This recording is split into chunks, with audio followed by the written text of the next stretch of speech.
Bonjour, dans cette première partie sur la loi normale, nous découvrirons son allure, puis nous verrons pourquoi c'est une loi universelle qui s'applique partout, et enfin, je vous exposerai le théorème de Moivre-Laplace qui permet de relier loi binomiale et loi normale. Si je jette 2 dés, j'ai plus de chances d'obtenir 6, 7 ou 8 que 2 ou 12. Maintenant, si je jette une pièce, j'ai autant de chances d'obtenir pile que face. Mais si je la jette 10 fois et que je compte le nombre de piles, je vais constater qu'à nouveau, j'obtiens beaucoup plus souvent des résultats moyens que des résultats extrêmes. Vous auriez pu obtenir ce graphique avec vos connaissances mathématiques, puisque si vous jetez une pièce, l'expérience est à 2 issues. Si vous la jetez 10 fois, elle est répétée à l'identique. Donc vous pouvez utiliser une loi binomiale. Et c'est en appliquant la formule de cours que j'ai obtenu chacune des probabilités indiquées ici. Enfin, comment expliquer l'allure commune à ces deux phénomènes? Tout simplement parce qu'il existe de très nombreuses façons d'obtenir des résultats moyens et très peu de façons d'obtenir des résultats extrêmes. Je m'intéresse à présent au poids sur une planète où il n'existe que des extrêmes. Les individus peuvent être très grands, très petits, très fins ou très épais, s'empiffrer ou manger très peu. Et je me demande si, malgré ces extrêmes, je vais retrouver pour la population une tendance à avoir des poids moyens.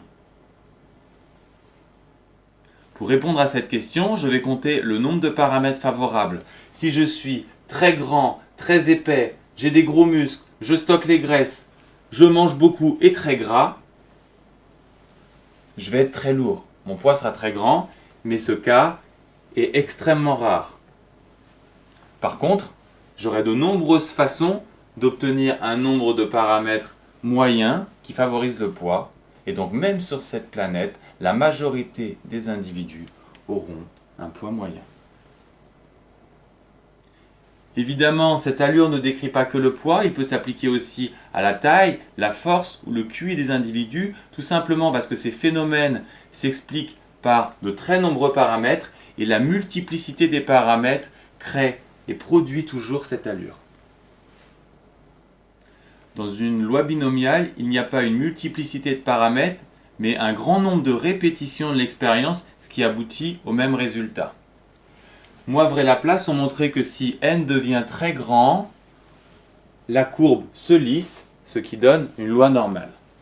Plus précisément, ils ont démontré que si le nombre de répétitions n de la binomiale est supérieur à 30 et que n fois p, la probabilité du succès, est supérieure à 5, ainsi que la troisième condition, alors on peut regarder et traiter une binomiale comme une loi normale de paramètres mu, sa valeur centrale, et sigma, son écart type.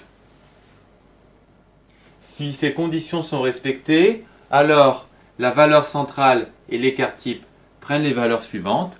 Ce théorème permet d'étudier une variable discrète qui prend des valeurs entières comme une variable continue qui permet d'étudier des probabilités sur des intervalles. Il ne nous reste plus qu'à étudier les propriétés de la loi normale.